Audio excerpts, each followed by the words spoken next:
पेश है हिंदी जबान में अपडेट। प्रधानमंत्री मोदी के नेतृत्व में भारत एक फासिस्टवादी राज्य हो गया है। मोदी का भारत मुसलमानों तथा अन्य अल्पसंख्यकों के लिए एक खतरनाक स्थान है।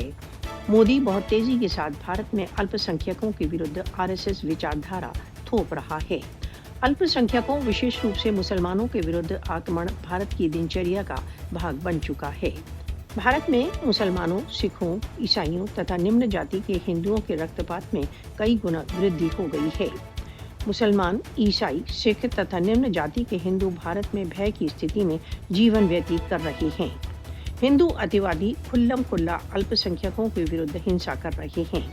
मोदी की दाएं बाजू की सरकार में भारत में धार्मिक असहनशीलता बहुत अधिक बढ़ चुकी है। मोदी भारत की नीतियों का गठन हिंदुत्व आदेशों पर कर रहा है। बीजेपी भारत को अल्पसंख्यकों से मुक्त करने के मिशन पर है। विश्व समुदाय को भारत में धार्मिक अल्पसंख्यकों को बचाने के लिए आगे बढ़ना चाहिए।